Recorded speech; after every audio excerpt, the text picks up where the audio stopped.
రాజకీయాల్లో ఆయన senior most నాయకుడు, అంకెల లెక్కలు తెలిసిన పొలిటికల్ మాస్టర్. దివంగత వైఎస్ హయాం నుంచి మొన్నటి జగన్ జమానా వరకు అన్నీ తానే చూసుకున్న లీడర్. అలాంటి సీనియర్ నాయకుడు ఓటమి తర్వాత హర్ట్ అయ్యారా? తనకంటే అన్నిట్లోనూ జూనియర్ అయిన ఓ లీడర్ చేతిలో ఓడిపోయారన్న బాధ నుంచి తేరుకోలేకపోతున్నారా? అది జీర్ణించుకోలేకనే ఇక రాజకీయాల నుంచి తప్పుకోవాలని డిసైడ్ అయ్యారా? ఇంతకీ అంత పెద్ద నిర్ణయం తీసుకోబోతున్న ఆ సీనియర్ లీడర్ ఎవరు? పొలిటికల్ రిటైర్మెంట్ తీసుకోవాలని ఎందుకు అనుకుంటున్నారు? Watch this.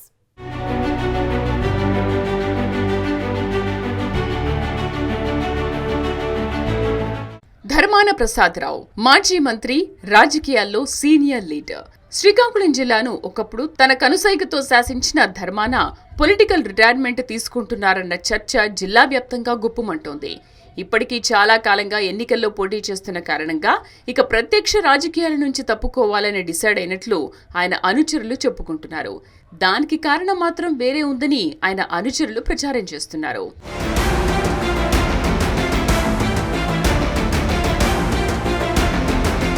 4 పదుల రాజకీయ అనుభవం కలిగిన ధర్మాన ఒక కొత్త నేత సర్పంచ్ నుంచి నేరుగా ఎమ్మెల్యేగా పోటీ చేసిన గోండు శంకర్ చేతిలో ఓటమి పాలు కావడాన్ని జీర్ణించుకోలేకపోతున్నారట. అందుకే రాజకీయాలకు ఓ నమస్కారం పెట్టబోతున్నారట. నిజానికి ధర్మాన మంచి వాగ్దాటి ఉన్న నాయకుడు. రాజకీయపరమైన విమర్శలు తప్పించి ఏనాడు ఎవ్వర్నీ వ్యక్తిగతంగా విమర్శించరన్న పేరుంది. తాను చేసే ఆ విమర్శల్లోనూ సహేతుకత ఉంటుందని ప్రత్యర్థులు కూడా చెప్పుకుంటుంటారు. ధర్మాన ప్రసాదరావు మాట్లాడితే ఎక్కువగా సబ్జెక్టే కనిపిస్తుంది. అసెంబ్లీలో అప్పట్లో 3 రాజధానుల ఆవశ్యకత గురించి, అధికార వికేంద్రీకరణ గురించి చెబుతూ అమరావతి ఏ విధంగా అందరి రాజధానిగా ఉండలేదో చేసిన సుదీర్ఘమైన ప్రసంగం అందర్నీ ఆకట్టుకుంది.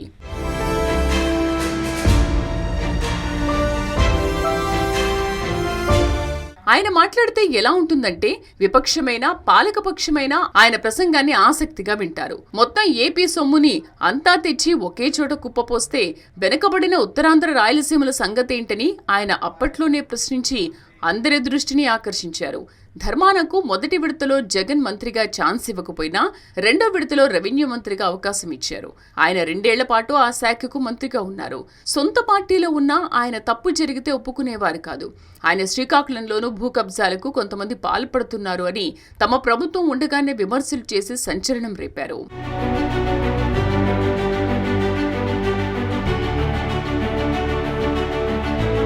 ఇక మంత్రిగా తాను ఎన్నోసార్లు పనిచేశానని, ఈసారి పోటీ చేయనని, రాజకీయాలకు దూరంగా ఉంటానని ధర్మాన 2024కి ముందే చెప్పారు.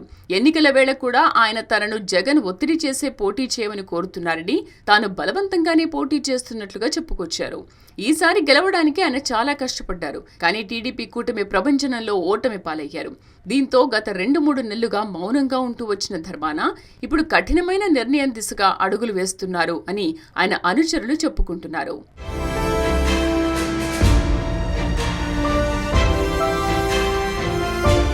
గోండు శంకర్ చేతిలో ఓడిపోవడాన్ని జీర్ణించుకోలేకపోతున్న ధర్మాన తన ఓటమి కూడా దారుణంగా ఉందని చాలాసార్లు చాలా సందర్భాల్లో తన అనుచరులతో చెప్పుకున్నారట.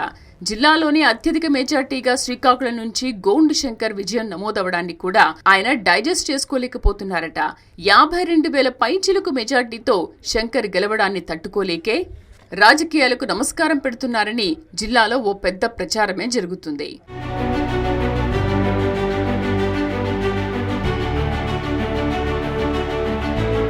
ఇలాంటి పరిస్థితుల్లో ఇక రాజకీయాల్లో ఉండడమే దండగా అని ధర్మాన దాదాపుగా ఓ నిర్ణయానికి వచ్చారని సమాచారం.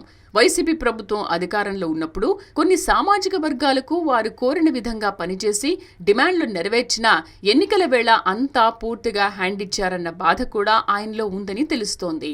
పార్టీ ఓడిన తర్వాత జగన్ నిర్వహించిన సమీక్షకు తాడేపల్లి నుంచి వచ్చిన తర్వాత ధర్మాన ఫుల్ సైలెంట్ అయ్యారు.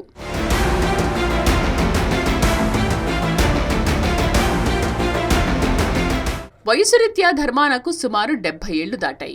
ఇదే సమయంలో సోదరుడు ధర్మాన కృష్ణదాస్ కూడా అదే వయస్సుకు కాస్త అటు ఇటుగా ఉన్నారు. ఒకవేళ అన్నదమ్ములిద్దరూ తప్పుకున్నా వైసీపీకి జరిగే నష్టం పెద్దగా ఉండదన్న టాక్ కూడా ఉంది.